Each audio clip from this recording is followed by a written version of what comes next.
Hey, welcome to episode 5 of your favorite wrestling podcast. I am CrunkChocolate, and I am here with my show bro, the homie, Greggo. How you doing? How you feeling? I don't need three. I need five. I need five. So yes, I'm cool, man. It's been interesting past few weeks off. Trying to get some things straight on my end with the other pod and just life in general. And hey, hopefully, all you mamas out there had a good Mother's Day, and Facts, we facts. we we, we back at it.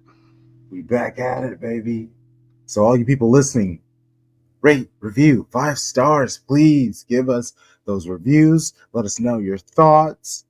And, as a new podcast, we need all that love and support. Follow us on social media, on Twitter, X, Instagram, Threads. You can find us all at YFW Podcast. And then you can follow the network. I'll yell that stuff at the end. But if you're listening right now, you're probably like, wait, where's the talk about football? That's not going to be happening. This is WWE, this is AEW. So make sure that you look at the episode graphics and you memorize them because Shades of Blue, we're expanding. So basically, with all the new shows that we're going to be bringing on, it's always going to be through this feed. If you enjoy it, hit the podcast, subscribe so it also pops up. You can rate and review. But also, if you don't enjoy it, hey, maybe there will be another show in this stream. Shades of Blue. If you're just city only, I understand. But we have Empire strong. all right, we're building the forces, the little army. We got some Bundesliga coming. We got some MLS coming. We're bringing on a couple of red shows. Ooh, what? It's getting crazy out here. I'm sure It's not getting, any Spurs shows because I mean no, they gave y'all a just laid it out on the plat for y'all. on a platter. We worked hard. That was tough. What you mean? We barely got It's Spurs, that. it's Spurs, man. Like I mean, and they were they and then they were happy about it. I'm like, dog, like you can't let a rivalry just get that toxic to where you your needs overseed what your rivals what getting over your rivals. I'm like, that's just stupid. I'm like, That's no. because you aren't a proper hater. You need to get your hater levels up because Oh, it is. I got to listen to Kendrick. You gotta listen to Euphoria a couple more times. Not like us. uh, Uh, man, like we that's still like don't trust the you. fact that we missed just about all of that. I'm like, man, and then just like we went through like a good week and a half of like references like nonstop on Raw and SmackDown and Dynamite. I was like, ah, so like that's how you know like something just got that big. Like Yeah. that because usually wrestling's kind of a little late to the party. They jumped on those right away. It was like we can't ignore this. No, not at all. You gotta get in it. You gotta get in it while it was hot. In today's episode, we're gonna talk a little bit about the King and the Queen of the Ring. What are our thoughts on it? How's it been going? What lots of storylines going on with that. Then the WWE draft, since I feel like there have been some signals of what they're going to be doing with it. Obviously, there's some ups and downs, and I want to talk about some winners and some losers. And AEW, some interesting things going on. Tony Khan announced that they're going to be going real long today. So I'm interested in what that even means. And uh, I want to talk about Swerve. I want to talk about Monet. I want to talk about their potential Warner Brothers deal and what could be going on with that.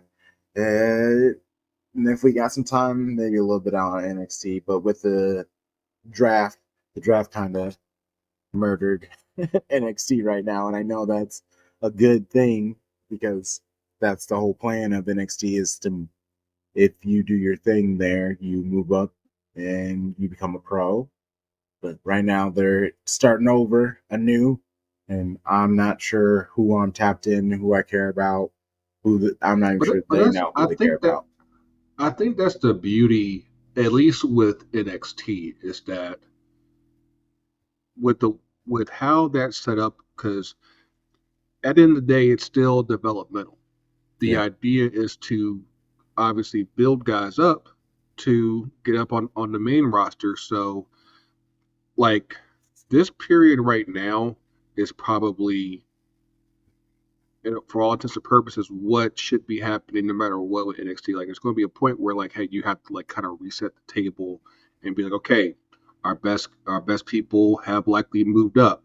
Who do we have left that we want to now elevate? And then also, who are the prospects that might have just started cooking in the past year that we want to go ahead and start moving up and make them the key players in NXT. And like I said again, like that's how the cycle keeps on going. Like, I was listening to Busted Open earlier today, and like one of the things that like really stuck out to me is just like how like I think they have gotten to a space to where they're not really looking so much anymore at indie wrestlers. They really are looking at people who went through college and played at a collegiate level. Because like in a lot of cases, you're talking about people who are already, they got the bodies in check. They're already physically in the right space. It's just a matter of training them up and get them to where they're still kind of like mold to clay, and we can shape it the way that they want to do it. And it they don't build bad habits that they might have developed out in the indies. Say, hey, if you do this our way, you'll get to the big show sooner rather than later. So it was a really interesting conversation. I watched on Roku WWE Mm. Next Gen. It was Yeah, yeah, yeah. really good watch, honestly. I It was fun to see the process, and it was the perfect example. Was what you said. Uh, they invited a number of people and from a wide array, and there were some fans there, but most of the people who did very well were the D1 athletes.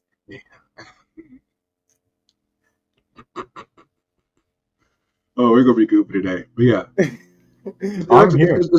it's a dope show, and just like of course it's so wild because of course like you got to remember, like for a lot of us when we were kids, we were seeing DX do their thing back like Mhm. 25 years, well, yeah, about 25 years ago, which feels very offensive to say out loud. um like seeing Shawn Michaels and seeing Triple H, I like they're, know. they're, the, they're the grown folks in the room now. I And you know. gotta remember, like they were the people mooning the cameras back then. Like it's just absolutely wild seeing them in a position of Mm. power and responsibility now. We are the citizens of the community now. Like that's just absolutely crazy. Yeah, it was crazy to see them like losing their minds. It was dope bringing in all the future wrestling. What I thought was real interesting was MVP and Omos at the Laugh Factory. I was like, okay, Omos.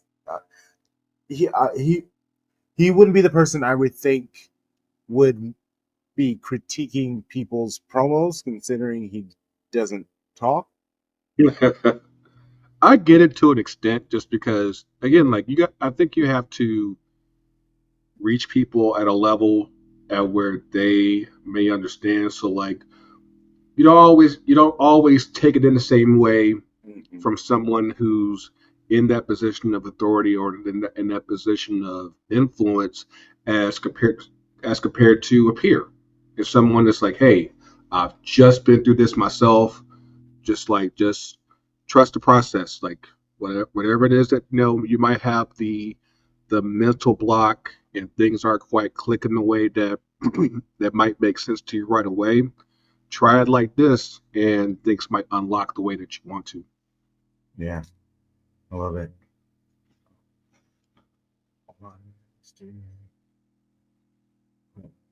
Well, I want to just get into this King and Queen of the Ring because these matches have been leading up to the PLE at Jeddah, Saudi Arabia on May 25th at the Jeddah Superdome.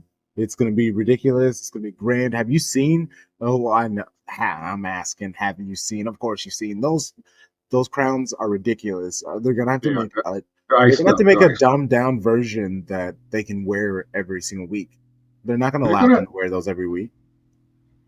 No, they'll probably have those every week. I think I think they got to sell those on the shops because like I said those things are dope, and I could see easily people just like, hey, I'm gonna go ahead and buy me a crown. Like you have your belts that shows, and now you're gonna see people with the crowns that shows. Be like, yeah, I'm the king up in this bitch. The king of this. I mean, I wouldn't be opposed to having a crown. I mean, people would probably hate me even more for it. I'm like, of course, Crump wants a crown. I mean, but who doesn't? Should we start with the men's side and the women's side? Uh, start with the lemon side. Nice. Let's go. Okay, so we'll just quickly go through the first batch of matches, and then maybe just We gotta make maybe sure we what find kind. out who's left because I mean we've had like so many injuries. Like it's Yeah, I crazy. know. So Io Sky defeated Natalia. Lyra Valkyria defeated Dakota Kai. Uh, Zoe Stark defeated Ivy Nile. Bianca Belair defeated Candice LeRae. Jade Cargill defeated Piper Nevin, which, woo, being able to hit Jaded on her, that was really cool. See, I mean, we'll get to it. Nia Jax defeated Naomi, which hurt my heart. Tiffany Stratton defeated Meechin, and Shayna Baszler defeated Maxine Dupree. Why feed Maxine Dupree to Shayna Baszler? Like, honestly, I you should have fed Tiffany Stratton to Maxine Dupree, and they could have just had like a bay ball for like 5 minutes, and then Tiffany Stratton could have just like hit her with a big boot and pinned her.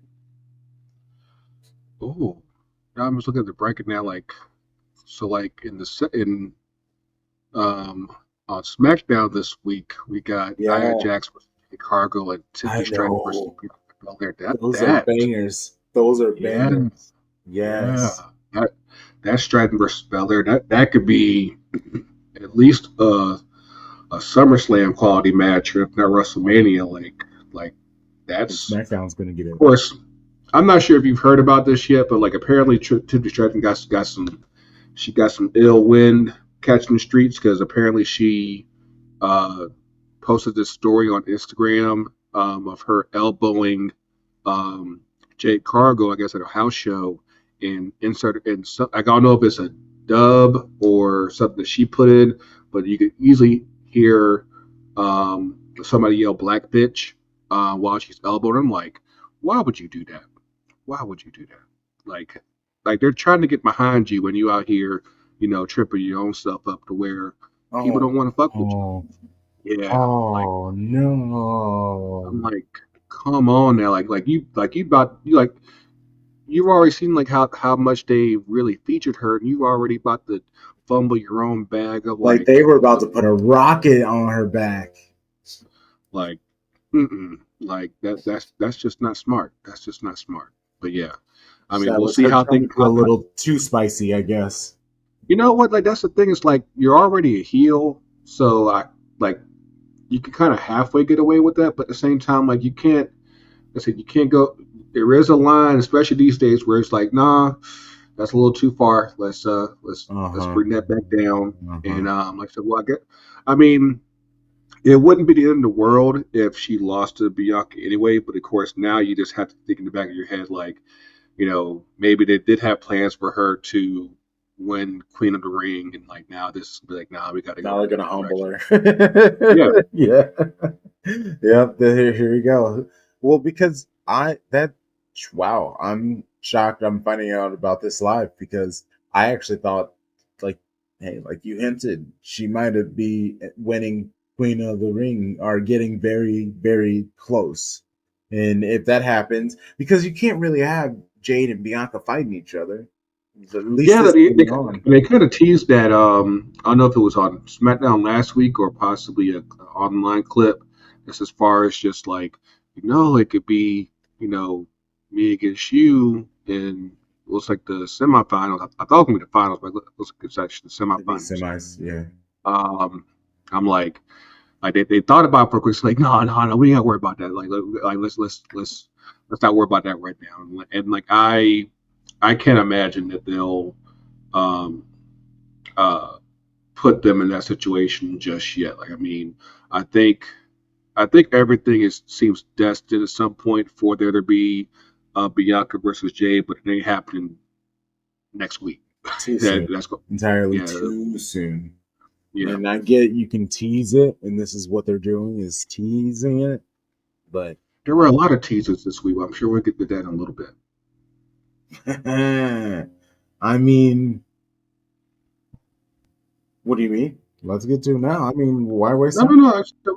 We got time. I said, I'll just say that there was a very epic NXT rivalry that, definitely got a sniff Oh, of well then of let's renewal get to on. them inside. Let's get to them inside. Oh, because oh, I forgot about that. When that happened, when Gunther walked up, I was like, whoa, let's go. Yeah, Oh, yeah. oh man. Okay, so the first round was Gunther defeated Sheamus, and that was meaty men slapping meat. That was it is that's if that's what Sheamus is just gonna do is come and truly get people over by just kicking each other's ass, and at the end he's just gonna get the L.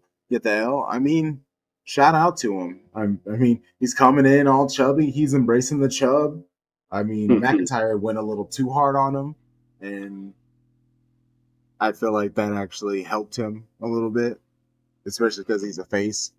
But that was I liked the first little jab that McIntyre went, but then he went like too hard. I was like, all right, bro, you kind of it I was a mean, little that's much. that's that's that's Drew's thing now. It's just he's going ham on everything, and like I think that like I'm hoping upon hope because it looks like they're already going to go ahead and go with Drew versus uh Damian at I don't know if it's in Saudi Arabia or possibly at Clash of the Castle, but yeah, like uh I'm hoping upon hope that this Punk versus Drew stuff that comes to a head, possibly at Clash of the Castle. I feel like that's going to be insanely hot. Well, if you do the Drew versus Damian, you know CM Punk is gonna ruin that for him again. Just Mm, gonna man, that'd be crazy too. yeah, because it's a good way to keep CM Punk because they're saying he's healthy, but obviously he just doesn't need the rap and he can do some things. He can appear, he can talk because talking is half his thing anyway. And then when he gets actually healthy, like real healthy, then that's when he'll wrestle. But it does prove a very solid point. A lot of people are making this that if you can, as long as y'all can talk, you can build up this thing so high, much more than I think if they had already had a match by now. Like, because all they're doing is like it just keeps on going and keeps on going. It's like they're trying to find out like how far can we go with this to where people just can't help it, but they can't wait for this match to happen. And it's like, I mean, you're talking about something that's been building pretty much since the end of January, since after the Rumble. So we're going on what almost 4 months now. Like this has been incredible. It's like real heat. And also, shout out to the production team. Like TKO is really doing their thing. These like pre-match promos where they're slicing things up and they got the voice in the background explaining the signs and the stories and stuff. It's feeling real big time. It really does feel like those like 90 days before boxing match docs and stuff like that, or just even like ESPN when they do their little like insides it before players and stuff like that. It's looking really nice. I mean, I think the big thing there, especially considering like you think about the old regime with the old man and everything, like it wasn't like their stuff was bad. It was just that, obviously when you've been around a product for so long, it's like, again, like after a certain point, you kind of get complacent and you don't move things forward as you probably should. Now you enter a new period and a new era, and you have new people in charge, and it allows fresh eyes. And fresh eyes are something that I think could do a lot of people a lot of good because you're able to look at things, in a totally new way and and be able to be like, huh, let's try something in a different way and see if it, if it enhances the production of the product or just the visual itself. And like, I mean, like we've seen so much change just in the last, 5, 6 months alone that it's like, oh, like this actually looks cool as shit. And it's just like, hey, like you just needed to have new people come in and actually, give their spin on things. And it's been a godsend. And, and it's the small things. They've taken away the camp, like with the AR, Yeah. and the and overall everything's just much more serious. Like they're treating them like athletes instead of Yeah. being like, this is the story. Hoo he. Like it almost felt like it was soap opera. It was very dramatic, and now it's just like, no, these are athletes. This is what they have to fighting. They're melding. They're Come to melding. get me. Yeah, right. This is great entertainment. They're melding what is real and what's not, and I love it. It just, yeah, it just feels more serious and more elevated. So shout out to them. That wasn't even in the dockets. I just want. I'm as someone who loves production. I'm a big fan of what they're doing. The changes, the slight changes, like even with the new stage. Yeah, we haven't even been together since they changed the whole entrance and all that stuff. Do you like the new setup with everything to allow more seats and stuff? Oh, I love it. However, comma, um, like the setup that they had for Backlash, I feel like that setup is more so along the lines of what I would want to see. Like, just like, because you really don't need a whole lot. I feel like what they have right now for Raw and SmackDown, that's more something that you can do for the pay-per-views. And then Oh, you're what they saying that have, that's still too fancy. yeah, because I feel like the PLEs, the pay per views now, like that should be what should have the bigger scale because you want to treat it like a bigger show than what you normally have for Raw and SmackDown. Um, like pare it down a bit more for Raw and SmackDown. Do a little bit more for like the non Big Four, Big Five PLEs, and then obviously for the Royal Rumbles, the SummerSlams, the Manias. That's when you have the big stuff because hey, it's a bigger, it's Mm. being treated like a bigger event, and then obviously Mania will probably be the biggest one of them all because hey, it's WrestleMania. Um, but yeah, like I feel like just the idea in general is absolutely great because I feel like it got to a point where things were just looking too polished and too clean and just Yes. you know it felt like too like at the end of the day wrestling is dirty as shit and I feel like the more you try to dress it up as if it's not being true to what wrestling is and you need that bit of grit and grime to it just to make it feel like it's something that feels natural and real.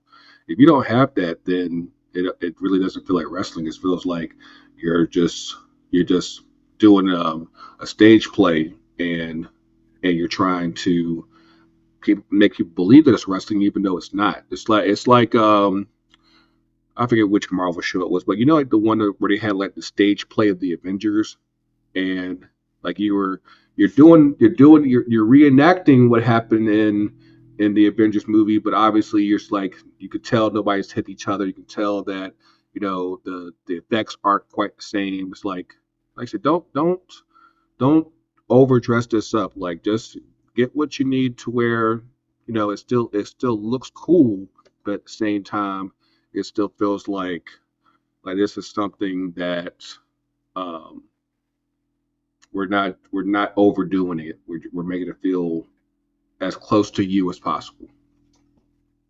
I'm here with it, and it works when you go to places like France, but Mhm. when they then went next week to Connecticut and stuff like that, and everyone's just like, "Yay!" You know It's what? bad. Like that was the one thing I was kind of worried about with them being in France. 'Cause like I said, France went absolutely ape shit over having those shows there. Yeah. And from what I heard, like they had shows in Italy and Austria as well, And it and was only it like was a hit. 11,000 people too, and it sounded like the shows that have two, three times that. Right. And like that's the thing that just it's like it's tough because we're still in this phase of where I think like you kind of have to like re-educate fans as far as what's okay to do because I do think that in a lot of cases, especially under the old man, like it got to the point where it's like they don't want you to react to anything. They just want you to react to the spots that they want you to react to. And it's like that nothing about that feels organic and again natural. Like if there's something that is good, you know, let people react to it naturally so that you get a true feel as far as what's going on in the match. Otherwise, it get, it just feels like you're trying to force feed what fans should be reacting to, and that just never feels good. It just doesn't. Becky Lynch as women's champion. That's what you're talking about right now. That's what popped in my brain right now. And her wrestling, like she was doing the like turnbuckle to turnbuckle, and she's trying to do a lot of the call. I was like, oh, Becky, you're feeling like a dinosaur right now, which is kind of crazy. I mean, it sometimes it gets like that. Like what works, um, 5 years ago sometimes doesn't work anymore. And like I was having a similar conversation a few days ago, just as far as like we were talking about the red and yellow man back in the day, and like why he didn't work as well in WCW as he did back in the WWF. And I was like, it's a different area, it's a different time. Like like you're talking about like what worked in the '80s was no longer working the same way in the mid '90s. Like people were just viewing things very differently as they were, you know, 5-10 years before. And it's the same thing now. It's like people do have different changes in, like, and if you have the opportunity to keep your gimmick and your character fresh, then you should be able to keep up with the times. And I feel like with Becky, ever since she came back from having a baby, it's been like something that's just never quite curled right as far as Mhm. her overall presentation. I mean, like there was a small pocket where it actually worked, but otherwise, like it's just been like you're trying to recapture what worked during that peak the man uh, period, and things have just moved on that fast. Yeah. Hmm. All right, let's get to the men, the kings of the ring. Gunther beat down Sheamus. We talked about that. Ilya Dragunov and Ricochet. That was another great match. Jay Uso defeated Finn Balor. Jay, I love Jay, but I don't know. He's still figuring it out. That's I actually see. I There's see where another he's there's going. another case of there's another case of the curls not curling quite right, and then, like, and obviously he like we'll probably get into it in a quick bit with his match with Ilya.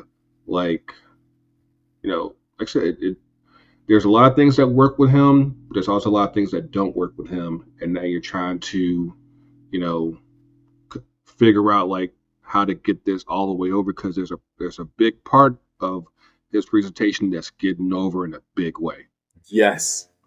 Hey, hey, hey, hey, hey, hey. I'm lit. I'm in my living room partying. What are you talking about? Like, uh, uh, Randy Orton defeated AJ Styles. That match was fantastic. If this is just what AJ Styles is doing now, is he's just reminding everybody, hey, yo, I am one of the greatest wrestlers, period, out there. No matter what you say, I'm out here. I'm not winning, but you're gonna think I'm gonna win every single time. And there are moments where I'm like, oh shit, is AJ really about to win? No, he doesn't. He doesn't. But I do feel it. I believe it.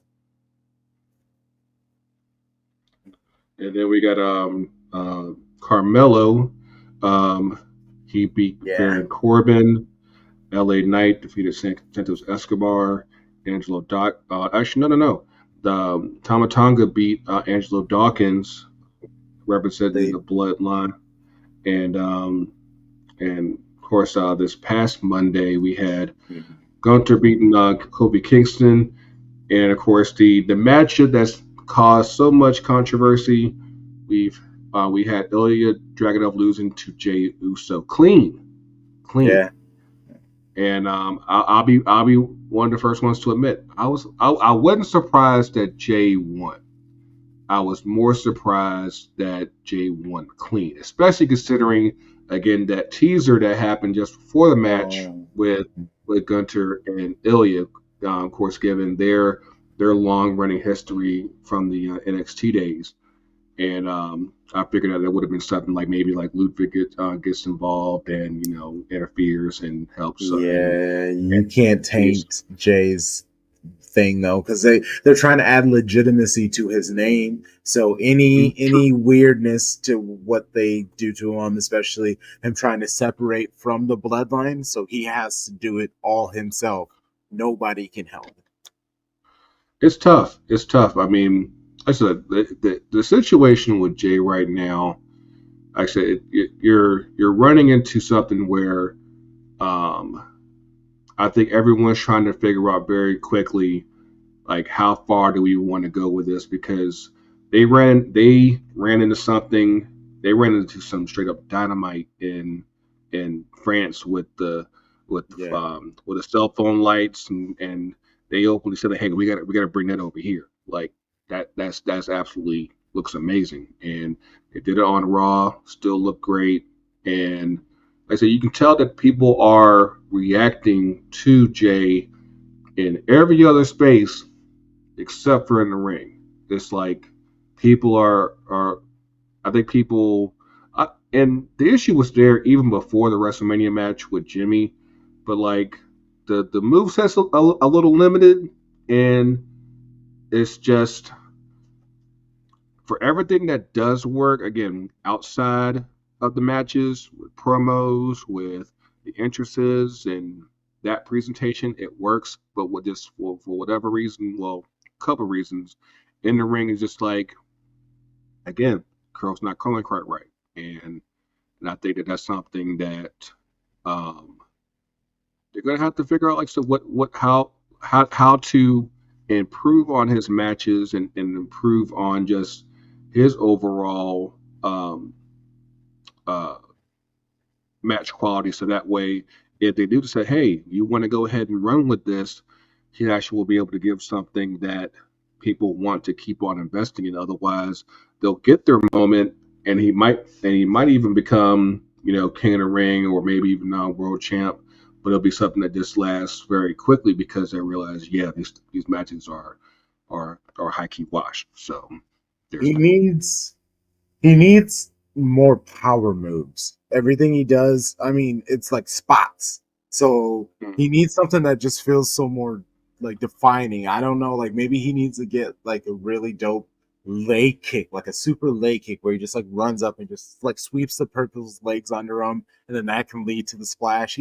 I feel like he just needs something more than just like super kick, spear, super kick, and spear. and and, and the thing is that those kicks don't look that great. Those spears don't look that great. His punches definitely don't look that great.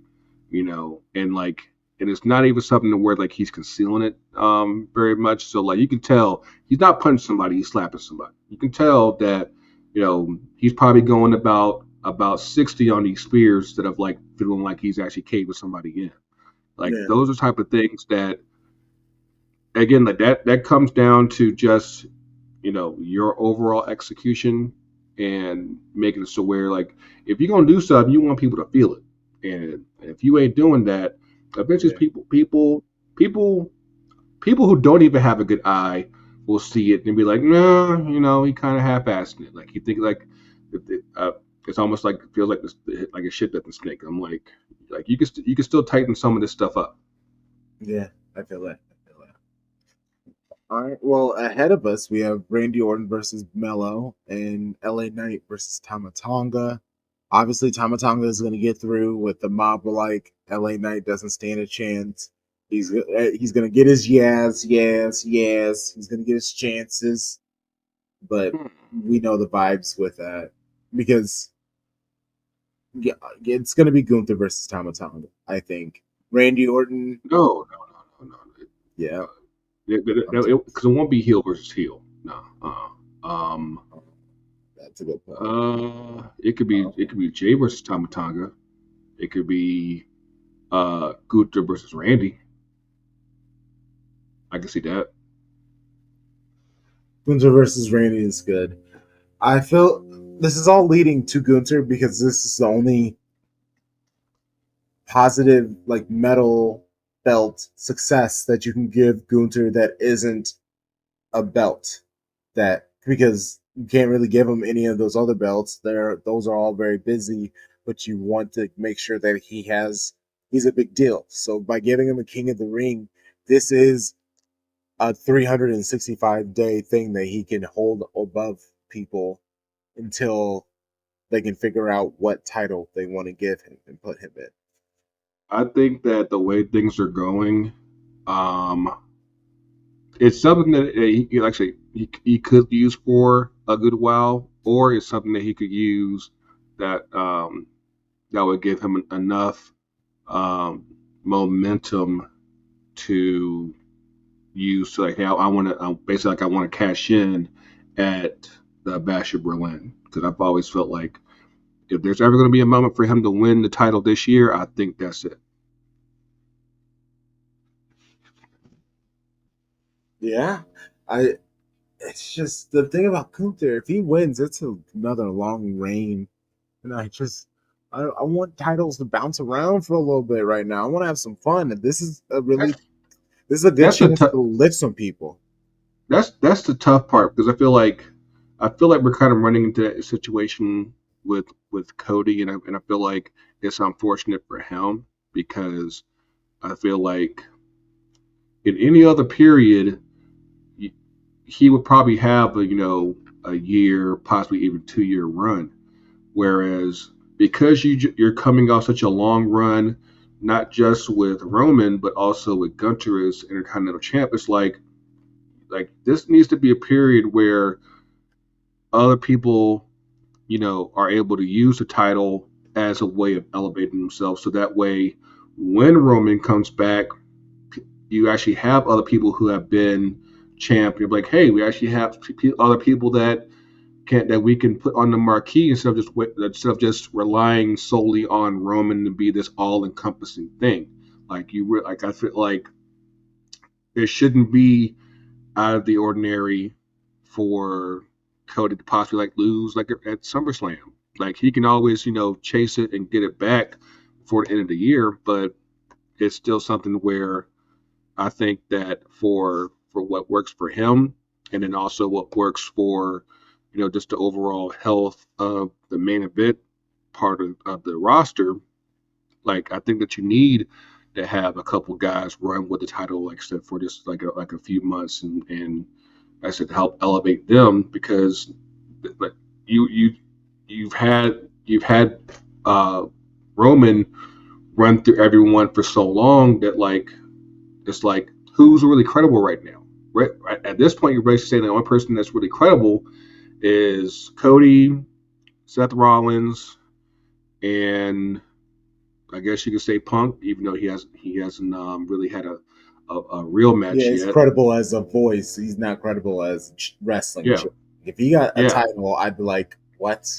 I mean, yes, it's great to have it, and it's going to be a fun ride, but I would expect whoever and whenever his next match is, he's losing the belt. It may be 6 months from the next time he wrestles for that belt I think again. I think, I think with Punk, and kind of like to go with what's happening right now with him and Drew, he's so over that I don't think he really needs the belt like that. Like Oh, I'm yeah. sure I'm sure at some point he'll get it, but it's not like he doesn't need another run of 434 days. He doesn't need that. Like that's not necessary for where he is right now. I said he might just need it for like 3 or 4 months, and then that's it, and that'll be fine. Um, I think that um, it's like there are just other people right now who probably need it more than others. That you want to go ahead and make sure that you don't waste the momentum that you have been building with them. Someone like LA Knight, someone like um, Gunter, where like you don't want to get to the point where like they're so over and you don't capitalize on it, and by the time that they do, nobody gives a shit. Like that's what you want to avoid. Yeah. I think they should make, again, I won't say this, Cody Rhodes the new Ric Flair. Now let me land when It's I fun. say this. Oh, okay. Hold on. Let me stop you there. Let me stop you there Okay. because I want you to enter my mind of fantasy booking because Okay. this is something that I had in my mind going back to before Dusty died. Of course, I always feel like at the end of the day, like there had to be a point in time of when Cody went blonde because it was obviously, when he was a rookie and in his younger years, he always had the dark hair. And my idea was that instead of following his dad, he started, getting some whispers in his ear from old Nate, and then so like you would see uh, Flair coming out with Cody through the ring. You would see Cody, slowly change his gear, something to um, more Flair. Like, 'cause I don't know, like if you remember, like his first match on Raw, I think was against Randy Orton. He had these green trunks, green knee pads, and yellow boots. But like he had his knee pads kind of styled in a way it was like it looks like Flair. And I was like, we like that's something I feel like we can always go back to. The only thing I And worry about that is the robe is a little close to gold dust. Like I feel like that would then like no, tease the transition. if as long as it's obviously it's just not gold, you're fine. But yeah, like, of course, obviously Flair, he had all the colors, he had all the colors of the Yes. rainbow and Yes. everything. So So he just does everything but gold, even when yeah, he's the champ. right. And my ultimate idea was that Cody become actually literally becomes the new Nature Boy. And that's funny. I just meant in the way that because they did his dad so dirty, you now make him be. He should win and lose the title by the next time WrestleMania because they said back to back Royal Woman. They could be like, and the 4-time world champion Cody Rhodes because he could keep winning and losing because then you could set up almost those trilogies with people. He wins it once, he loses it, and then who wins it on the third? And he could always do that. And then maybe on the third time he loses and he's real down and out. He disappears for a little bit and he comes back in a different way. I think he could become the 17, 18 time because he's one of those people that you just want him to win every single time. And the chase, it's more exciting for Cody fans than actually And that's having the title. and that's why I'm like I feel like he doesn't like I said he doesn't really need um a 3 or 4 year run like Roman did. Like No. there might be like one run that's like a year, but like for the most part, like I'd say in most cases, the longest run might be like 6 or 7 months, something like that. But otherwise, it's a he's spending most of his time. If he's a babyface, he's definitely spending his time more chasing than actually winning the belt. When he's a Yeah. heel, I'm like that's when it's like we could really cook with something.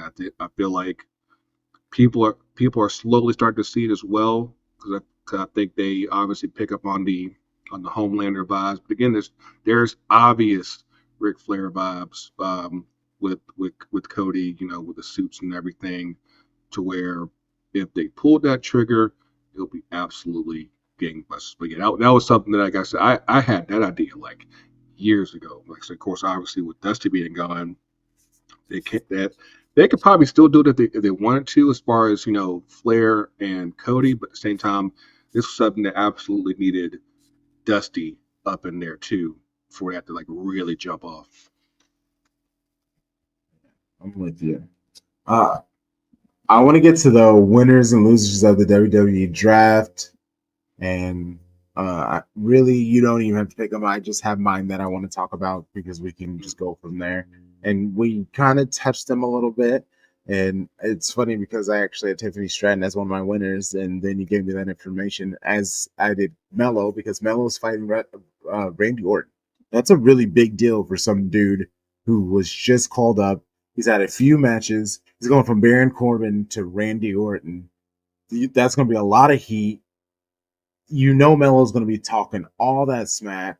Randy Orton's a big dude, so that's also going to add some legitimacy to Melo when he's hitting his blows on him and he's knocking Randy out because he's a pro's pro, so he's going to make Melo look like he's kicking his ass. And I'm very interested to watch their dynamics together because we're really going to see is Melo ready when you get into the ring with someone like Randy Orton. Yeah, I think that obviously they see a lot in Carmelo. Um, and something that, I don't think it's something that's necessarily going to pay off right away, but I also Yeah. feel like it's something that he's definitely going to be put in a position to where um, he's someone that you're going to be basically be looking out for in the next 2 3 years to really break out. Because I do feel like they're looking for that next big black star, and because like you got guys like I said Carmelo, you got Trick, you got Montez Ford, you got you still have Ricochet, and then like you got like a gang of guys also down in NXT where it's like we're like there's definitely space for um, that big black superstar on the main roster. It's a matter of like who stands out the most and can really take advantage of the opportunities that are given to them. And it was something that came out earlier this week with Carmelo, talk about like the advice that Shawn Michaels gave him. Because of course, obviously, Melo's not the biggest guy on the roster, and I think that Shawn Michaels saw a bit of a kinship with Carmelo in that way, where it's like they're not the biggest guy, but everybody knows that you can work, you can talk, you can do Yeah. everything. Mm-hmm. And he was like, you can't take any days off. Like you got to stay on your necks because you got to make it to where, like I said, when you are a guy of that size, you got to make it to where you are absolutely like they need that person um, showing up every night and doing their thing. And Right. I think that Carmelo, like I said it may not be this year, might not even be next year, but at some point it's gonna the light bulb's gonna go off for a lot of people and be like, oh, that's the guy, Mm. and it, and it'll be time for them to run with it. Of course, there could be some guys they try to run with before him, but once they go to him, it's like, hey, you should have done this a long time ago. I'm gonna throw some hate out. Speed Championship to Ricochet. Shout out to Already, him. trashing it But already. I know they were just doing that for Samantha Urban. Like I swear, they're just like, Shout out to Samantha because like she's been catching like so much unnecessary hate. I saw that Jim Cornette finally came around on her, said, "Hey, she's good." I'm like, it was like she was always good. It's just a matter of you guys sometimes you got to open your ears as far as just like what she's giving. And then of course you saw on Monday we they brought back out Lillian Garcia. yeah, She gave a lot of love to Sam. It's like so, just because somebody's different doesn't mean they're bad. And I feel like for what Samantha Irvin does, like she's a damn unicorn, dog. I'm like, you can't have somebody that's just that beautiful, being able to just, I mean, she puts it all up in the uh huh, diaphragm, uh huh. all the way up in there. And then of course, because she's been such a lifelong fan, and they actually do keep the results from her, she's able to give such a a authentic reaction to so much that happens, and it makes the experience that much better for everybody.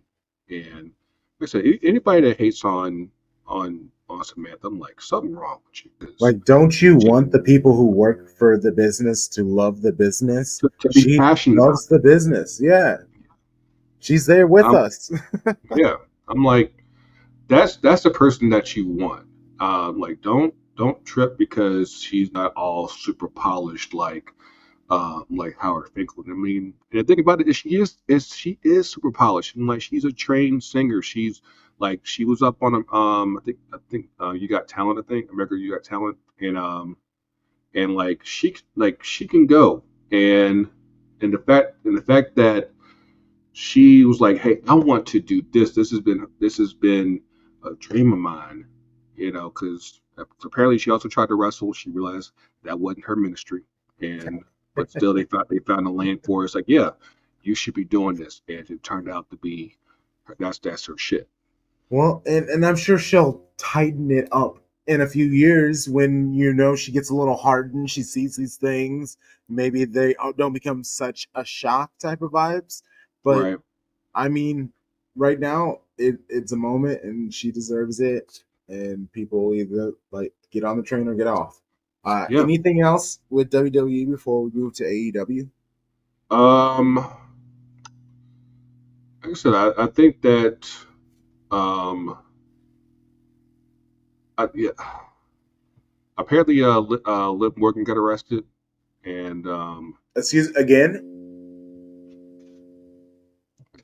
but but yeah, like apparently that arrest video is online and everything, and just that cop was a straight up dick, and it's unfortunate, and of course, um, like I said we'll see how things turn out with her and Becky up in Saudi Arabia, but yeah, Oh, and keep in mind with that, Becky's contract runs out at the end of the month. Like, right, she has like Seth has resigned. She hasn't yet. So, oh, this is okay. So this is the one from.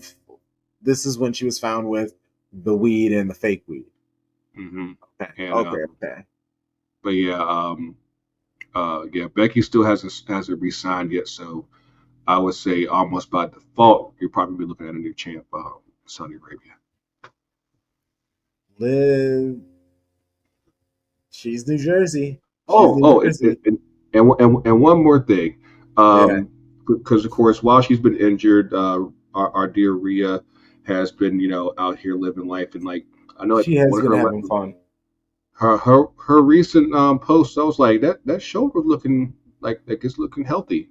I'm like, you know, this thing might be coming back sooner rather than later, because yeah, that's like it'll be a nice little moment for Liv, but yeah. I think that it's very clear that uh yeah, mommy's coming back home sooner rather than later. Well, I think they said 3 months. They always do that. They say longer, so when the people show up, they can be like, "Look at their miraculous return sooner than expected." Is that your side bill voice? That's my Seinfeld wrestling voice. Can you believe it? Oh no. Off the top. Oh man, that's hilarious. But yes, let's jump over to the all elites. Oh, okay, cool. What are they doing to my boy Swerve? Why is he in elimination matches for his own match? What's going on, or for his own trophy? Why are we doing this? So there's a couple things going on here. Sorry, I keep Um, saying trophy. I got city on the brain. We got success over the head for his own belt. For his own belt. My bad. sir, folks. Um, you know what? I feel like they've really dropped the ball with Swerve in a really bad way. Like, it kind of goes back to what I was saying a little while ago. Um, with like, you have to take advantage of the moments while it's there. Otherwise, by the time it does happen, people don't really care as much. And uh, obviously, with Swerve, winning the world title at Dynasty, uh, I feel like that was probably at least a month or two too late, and um, and I feel like even in the aftermath of him winning the title, of course they had him on. They didn't give him a big promo. Um, the week after he won, they actually put him in a match where he honestly didn't look all that great. Yeah, I guess Cal Fletcher, and then last week they announced his opponent for Double or Nothing, which is Christian Cage, and basically beat him to shit. And I'm like, do y'all want to elevate this guy, or did y'all just want the moment? Mm. Because it doesn't add up, and then you like I said, you make your new world champion the person that you want to try to save this ship somehow. Um, you're making him look awful already. Like nothing about that makes any good bit of sense whatsoever. I'm with you. It's been bumming me out. He should just be running. He shouldn't be wrestling anybody. He should just be an asshole to everybody. He shouldn't let anybody touch him. He should just be interrupting everybody's matches. I mean, It like they're trying to make him like a big baby face, which I understand why they're doing it, but at the same time, I have yet to see AEW really successfully build a babyface. Like I can't think of one to where it's like they'll try to run with it, be like, hey, he's getting these cheers, so let's turn him babyface, and then by the time they do some whack ass shit to make them look all corny and everything. And I'm like, and then all that momentum that they had kind of goes away because like I remember like even last year with MJF when he was doing that stuff with Adam Cole, and you're you're you're doing all this buddy buddy shit, and it's like that's not what got MJF over, like at all. Like why would you suddenly make a cool guy corny as fuck? Like just because you want to do some stupid buddy cop shit. I'm like that's super temporary. And then of course by the time that you finally do get around to having um, Cole versus MJF. It doesn't go the way that you want to, and then Cole gets hurt. And by the time that you embell him as this super bad guy, it looks stupid because he looks like a manager, which is what the old man thought he should be in WWE. So yeah, it's funny how things come full circle.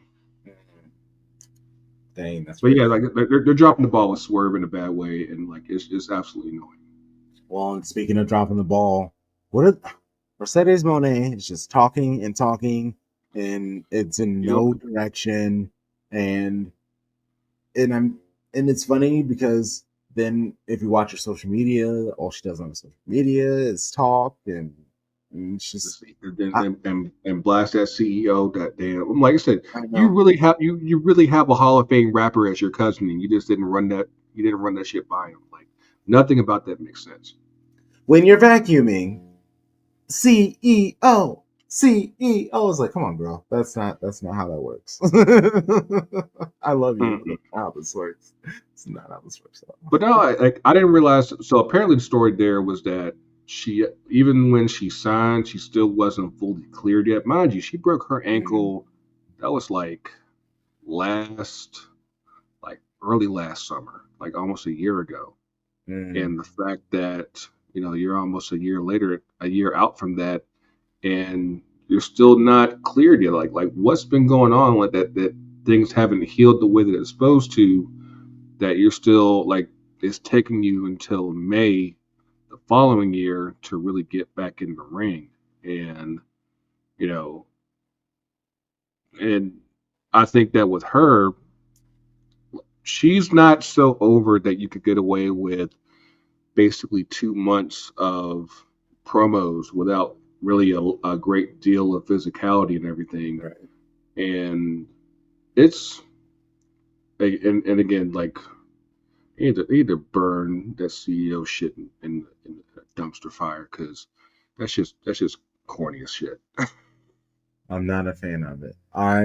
It and that's kind of the thing about wrestling is you have to be this character, but if you buy into the character, I guess too much, it becomes corny, and that's No, like, I don't think it's that. Actually, like you just have to well, have not. a I good mean the vibe of what works, and I think that with like for what everybody knocks about WWE, as far as the creative and characters and everything, you have to understand that that's coming from up top as far as like what type of character you should be. The problem is that that's and especially it's an issue that I think that's very more so with modern wrestling is that people aren't creative like that. and and what people think works really probably isn't all that good.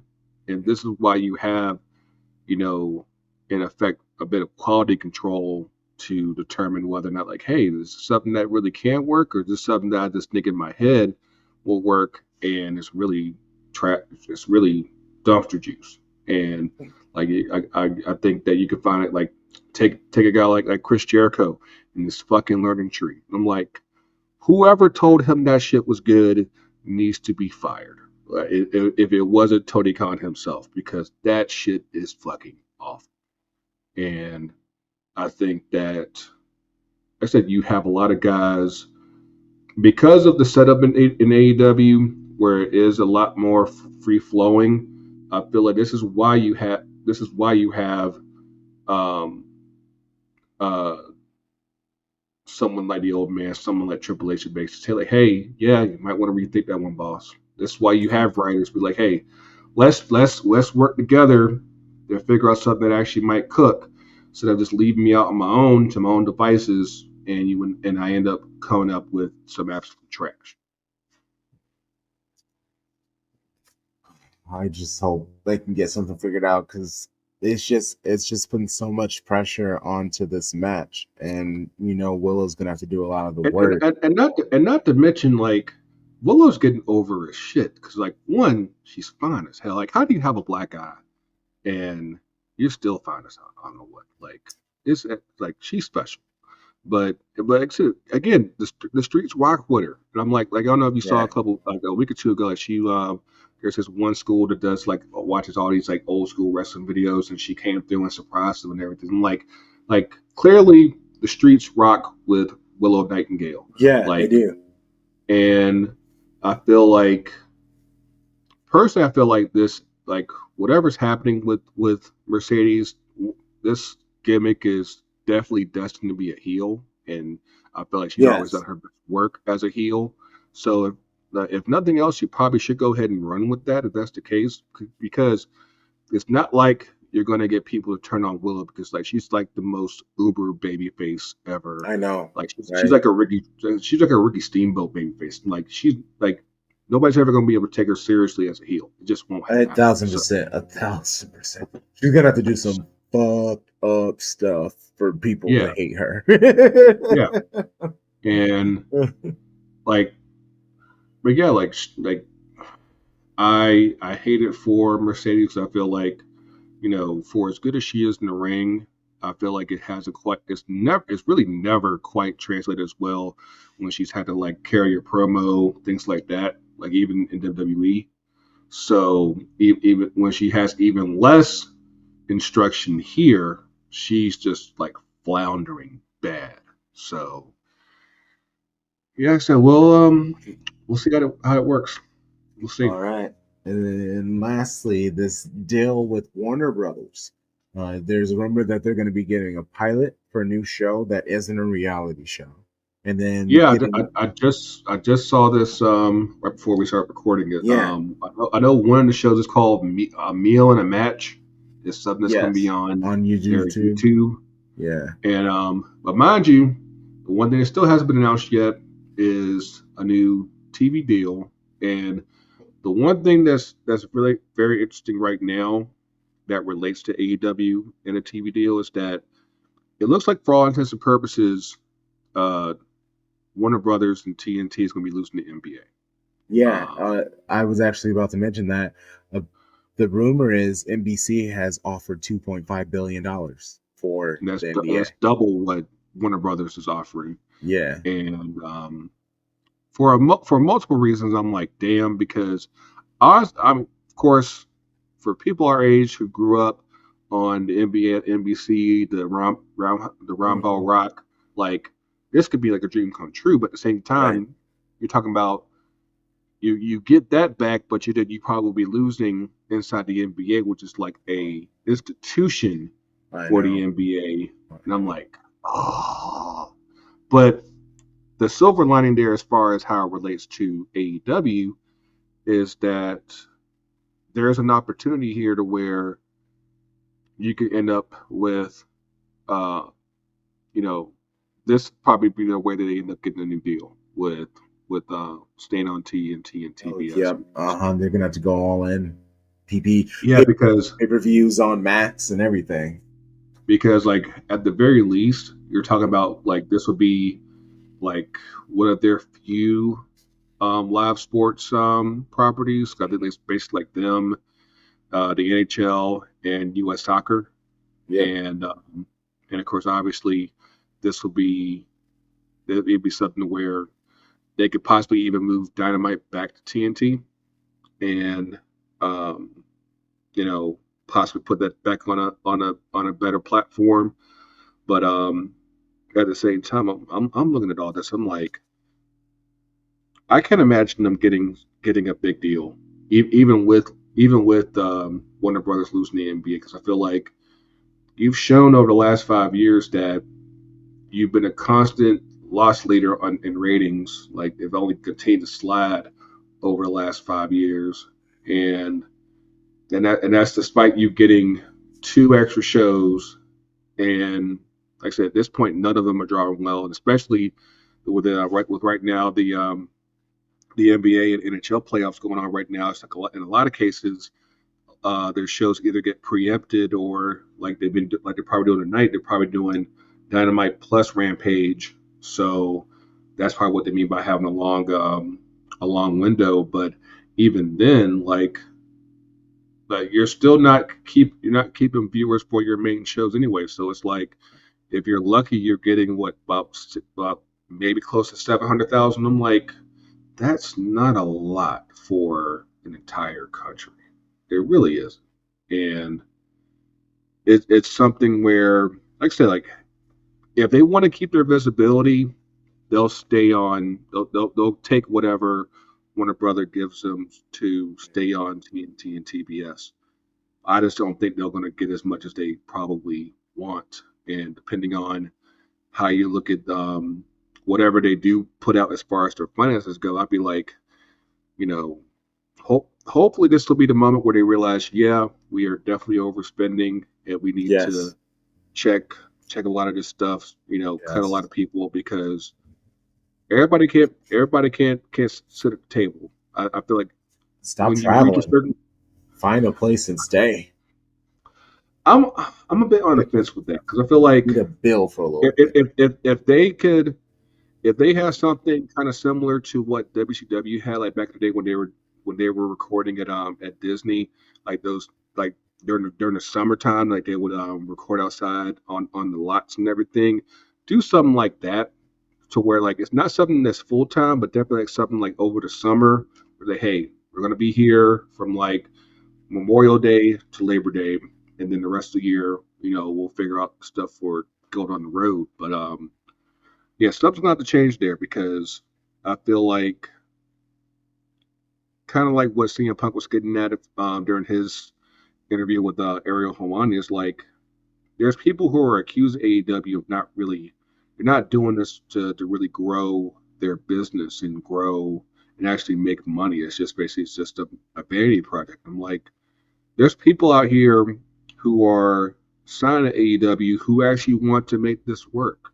Uh-huh. And you're shitting in their faces basically like, hey, you know, whether we make money or we don't make money, we're just here to have a good time. I'm like, you actually could be good if you actually, got on your shit.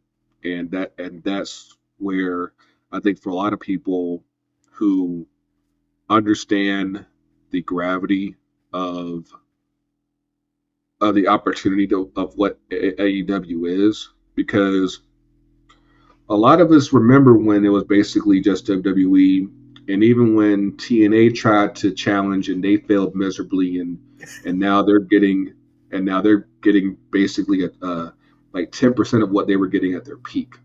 Like that's the kind of stuff that people remember, and you know I think people want to have a viable number two option. Like even if you just know that, hey, WWE, they're cruising, they're they're wiping their ass with cash right now. Yeah. Uh-huh. It's stacked. But at the same time, it's still necessary for there to be a viable number two, so that whenever WWE is done with you, you can actually go somewhere and actually still make a good bit of money, and people will still recognize where you are, because there's a lot of cases like imagine being a guy like Edge that a year ago you're still in the you're still on in WWE TV. Millions of people are coming are watching you on TV. Thousands are coming to see you at shows. To suddenly you're going to arenas where they're half full, literally, and you might be getting a fourth of the audience that you were getting on SmackDown. Like that's when you know you're doing it for the love. Because that's the only way I can really explain it. I'm with you. I'm with you. The love and probably the check. Well, the check obviously that helps. Yeah, That it helps. helps. It softens that blow. Like, you know what? My check cleared. We'll be all right. I'll see you next week, right? Next week? Next week? Bright and Oh, early. But man, that's bro. what they are. Just it's like that, and that's just frustrating me because I feel like again, like there are people out here who actually want AEW to succeed, and they deserve to see that company, take themselves seriously instead of just goofing around. Get Freddie Prince Jr. Because here's the thing, we just saw The Rock come back, for the first few months in WWE, and make and now wrestling you cool again. and you basically have the Young Bucks and Jack Perry trying to do their version of the NWO at like a third of the size. Because like the Rock's 6'5", 270. The Bucks are about maybe 5'9", a buck 95. Are they really? The, Sorry, I don't mean to it, hype shame. I'm not hype shaming. I'm not hype. no, Sorry, my bad. hey, I as someone who was a proud 6-footer, a proud 6'2", I am a height supremacist. And shout out to the league. But yeah, like presence matters. And if I look at you and I feel like I can whoop your ass and I haven't been trained to wrestle ever in life, that's probably a problem.